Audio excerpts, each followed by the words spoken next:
नमस्कार मित्रों, मैं डॉक्टर पांडुरंग चिलगर महात्मा फुले महाविद्यालय अहमदपुर के हिंदी विभाग में सहायक प्राध्यापक के रूप में कार्यरत हूँ।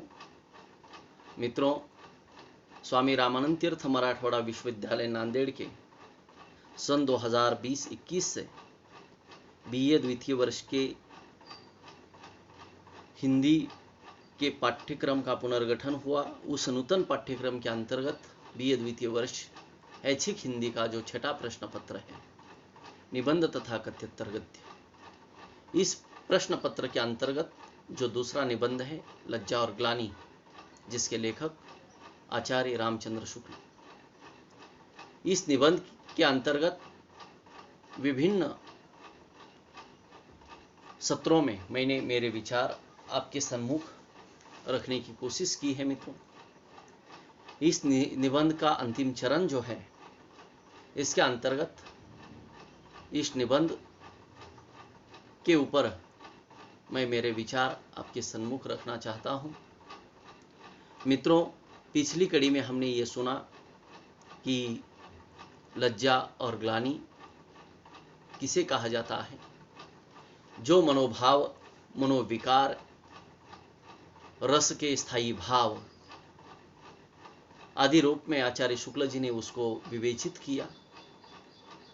रामचरितमानस के विभिन्न उदाहरणों द्वारा उसे हमें समझाने की कोशिश की। चित्रकूट में राम भरत मिलाप का प्रसंग हो या राम के पुनः अयोध्या लौटने के बाद कैकेयी राम मिलन का समय हो,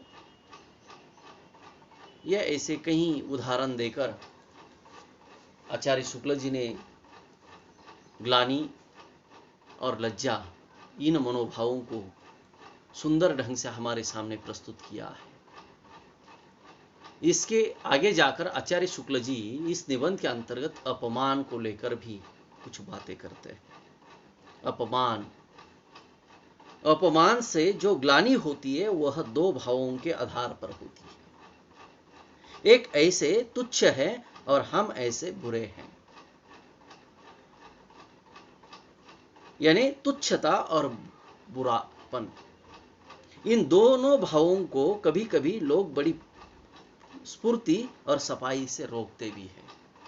अपनी तुच्छता का भाव अधिकांश में अपनी असामर्थ्य और दूसरों की सामर्थ्य का भाव है। हम इतने असमर्थ हैं कि दूसरे हमारा अपमान कर सकते हैं। इस भाव से निवृत्ति होकर लोग चट अपनी सामर्थ्य का परिचय देकर अपमान करने वाले का अपमान करके बदला लेते हैं। रहा अपने दोष या बुराई का भाव, उससे छुटकारा लोग दोष देने वालों के दोष ढूंढकर लेते हैं। इस प्रकार अपनी सामर्थ्य और दूसरे के दोष की भावना मन में कर वे अपनी तुच्छता और बुराई के अनुभव के लिए कोई कोना खाली ही नहीं छोड़ते। ऐसे लोग चाहे लाख बुराई करें, एक की 10 सुनाने को सदा तैयार रहते हैं। जो अपमान को सहते नहीं, ऐसे लोग अपने को ही कल्पित करके, गोस्वामी तुलसीदास लिखते हैं, जानता हूं निज पाप जलधीजे, जल सीकर सम सुनत लरों, रज सम पर अवगुण समेरु करी, गुण गिरी सब रजते निवरी। अकारण अपमान पर जो ग्लानि होती है वह अपनी तुच्छता, अपनी सामर्थ्यहीनता पर होती है। लोक मर्यादा की दृष्टि से हमको इतना सामर्थ्य संपादन करना चाहिए कि दूसरे कारण हमारा अपमान करने का साहस न करें। समाज में रहकर मान मर्यादा का भाव हम छोड़ नहीं सकते। अतः इस सामर्थ्य का अभाव हमें खटक सकता है, उसको हमें ग्लानि हो सकती है। जो संसार त्यागी या आत्म त्यागी है, उनका विगतिमान होना तो बहुत ठीक है, पर लोक व्यवहार की दृष्टि से अनिष्ट से बचाने के लिए इष्ट यही है कि हम दुष्टों का हाथ थामें और दुष्टों का मुंह उसकी वंदना करके हम पार नहीं पा सकते। इधर हम हाथ जोड़ेंगे उधर वे हाथ छोड़ेंगे। असामर्थ्य हमें क्षमा या सहनशीलता का श्रेय भी पूरा पूरा नहीं प्राप्त करने देंगे।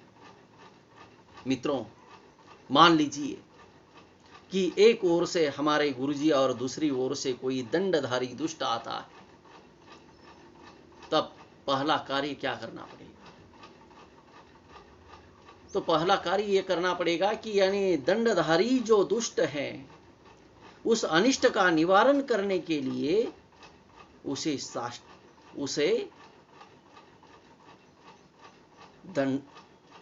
उसका सत्कार करना पड़ेगा, तभी वो खुश हो जाएगा। और गुरुजी का के सामने दंडवत करना पड़ेगा, साष्टांग दंडवत। एक तरफ से संकट आ रहा है और दूसरी तरफ से संकट का निवारण करने वाला, तो क्या करना पड़ेगा? संकट का मुकाबला करने के लिए उस संकट का निवारण करने वाले को साष्टांग दंडवत देना पड़ेगा, यानी गुरुजी। वो शक्ति है, ऊर्जा है। आचार्य शुक्ल जी बहुत चतुराई के साथ ऐसे संकट से कैसे बचा जा सकता है, इसका चित्रण भी करते हैं। लेखक इस निबंध के अंतर्गत लिखते हैं कि यानी मित्रों, संकोच इस बात से ध्यान या आशंका से होता है कि जो कुछ हम करने जा रहे हैं वह किसी को अप्रिय या बेढंगा तो न लगेगा, उससे हमारी दुशीलता या धृष्टता तो न प्रकट होगी। इस बात का जिन्हें कुछ भी ध्यान नहीं रहता, उनका 10 आदमियों का साथ नहीं निभा सकता, और जिन्हें अत्यंत ध्यान रहता है उनके भी कामों में बाधा पड़ती है। मनोभावों की परस्पर अनुकूल स्थिति होने से ही संसार के व्यवहार चलते हैं। यदि एक इस बात का ध्यान रखता है कि दूसरे को कोई बात खटके न, बुरी न लगे, और दूसरा उसकी हानि कठिनाई आदि का कुछ भी ध्यान नहीं रखता है, तो यह स्थिति व्यवहार बाधक है। ऐसी स्थिति में भी संकोच करने वालों के काम जो है देर से निकलते हैं या निकलते ही नहीं। पर इससे यह न समझना चाहिए कि जितने अपने संकोची स्वभाव की शिकायत के बहाने अपनी तारीफ किया करते हैं, वे सब अपनी भल मानस से ही दुख का भोगा करते हैं। ऐसे लोगों में संकोच का तो नाम मात्र न, ऐसे लोगों के बारे में कतई संकोच नहीं करना चाहिए, जिन्हें यह कहने में संकोच नहीं कि हम बड़े संकोची हैं, हम अच्छे हैं। जो ऐसा कहते हैं ना, वो संकोची भी नहीं होते न अच्छे होते हैं। जो शब्दों से कहते हैं मेरे जैसा ईमानदार कोई नहीं है, आप मुझे नहीं जानते, मेरे शब्द कितने सत्य होते हैं, ये कहने वाला व्यक्ति जो होता है समाज में, उससे बड़ा झूठा व्यक्ति समाज में हो ही नहीं सकता। कर्मशील सत्यवान व्यक्ति को यह बताने की जरूरत नहीं है, खुद का प्रमाण खुद देने की आवश्यकता नहीं है, दुनिया है देखने के लिए। लेकिन अपने कुकर्म को छिपाने के लिए वह व्यक्ति ऐसा कहता है, क्योंकि उसको अंतर्मन में संकोच होता है कि लोग मुझे बुरा न कहे। उसको ग्लानि होती है, लेकिन उस ग्लानि को भी वो छिपाता है। ऐसे भी स्वभाव के लोग समाज में हैं, उसका भी चित्रण आचार्य शुक्ल जी यहां पर करते हैं। अंत में आचार्य शुक्ल जी लिखते हैं, लज्जा या संकोच यदि बहुत अधिक होता है तो उसे छुड़ाने की फिक्र की जाती है, क्योंकि उससे कभी भी आवश्यकता से अधिक कष्ट उठाना पड़ता है तथा व्यवहार तो व्यवहार शिष्टाचार तक का निर्वाह कठिन हो जाता है। सुख से रहने का सीधा रास्ता बतलाने वाले ने तो आहार और व्यवहार में लज्जा का एकदम त्याग ही विधेय ठहराया है। पर मुझे तो यहाँ देखना है कि बात बात में लज्जा करने वालों की मनोवृत्ति कैसी होती है, उनके चित्त में समाई क्या रहती है। कोई क्रिया या व्यापार किसी को बुरा, बेढंगा या अप्रिय न लगे, ये ध्यान तो निर्दिष्ट और स्पष्ट होने के कारण कुछ विशिष्ट व्यापारों का ही अवरोध करता है। क्योंकि जो काम लोगों को बुरे, बेढंगे या अप्रिय लगा करते हैं, उनकी एक छोटी या बड़ी सूची सबके अनुभव में रहती है।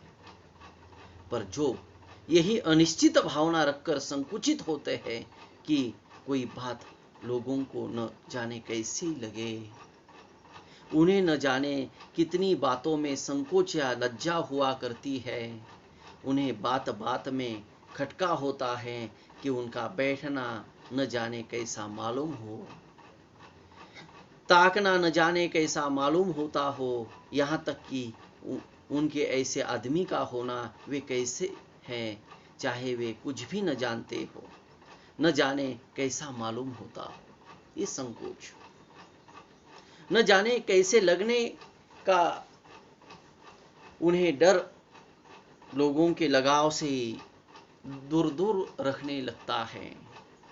यह आशंका इतनी अव्यक्त होती है, लज्जा इसके बीच को अंतर इतना क्षणिक होता है कि साधारण था इसका लज्जा से अलग अनुभव नहीं होता।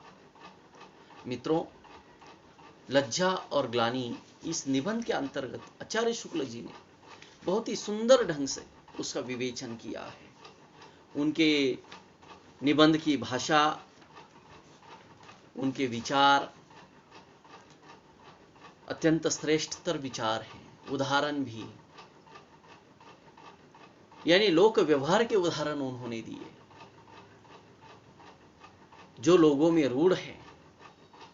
ऐसे उदाहरण देकर उन्होंने लज्जा और ग्लानि इस मनोभावों को विस्तार के साथ हम तक पहुंचाने की कोशिश की, हमें समझाने की कोशिश की। उनकी भाषा की प्रौढ़ता, विचारों की क्रमबद्धता और विषयानुकूल विवेचन, ये उनके निबंधों की खास विशेषता है। यानी प्रस्तुत निबंध में उन्होंने समान प्रतीत होने वाले मनोभाव लज्जा और ग्लानि, लज्जा और संकोच का भी सूक्ष्म विवेचन उन्होंने किया। लज्जा का एक हल्का रूप ही संकोच है, ये उन्होंने बताया। ये किसी काम को करने से पहले मनुष्य में निर्माण होता है। जो काम हमें नहीं करना चाहिए उस पर केवल बाहरी प्रतिबंधों से प्रतिबंध नहीं किया जा सकता, तो प्रतिबंध हमारे अंतकरण में ही होना चाहिए। दूसरों ने प्रतिबंध लगाया तो वह प्रतिबंध नहीं हो सकता, हमारे मन ने ही प्रतिबंध लगाना चाहिए, ये बुरा काम है, आप मत करिए। तो इसको भी अच्छी तरह से लेखक ने यहाँ पर समझाया है। संकोचशील का एक प्रधान अंग सदाचार और शिष्टाचार है मित्रों। जिसमें शील संकोच नहीं, वह पूरा मनुष्य नहीं है।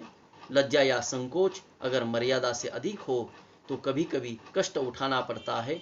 लज्जा या संकोच अधिक होने से स्वच्छंद बच्चे भीरू और शर्मीले होने का डर भी रहता है। अपनी त्रुटि, बेढंगापन और धृष्टता का पता पुरुषों को न चले, इसलिए स्त्रियों में लज्जा भाव अधिक मात्रा में दिखाई देता है।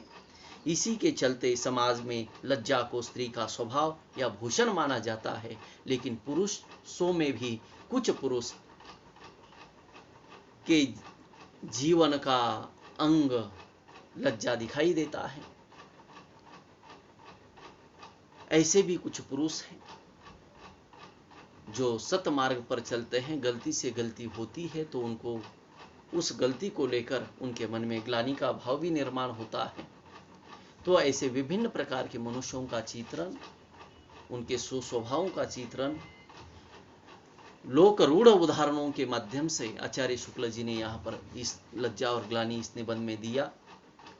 इस निबंध को विभिन्न सत्रों के माध्यम से विभिन्न कड़ियों में अपने YouTube चैनल के जरिए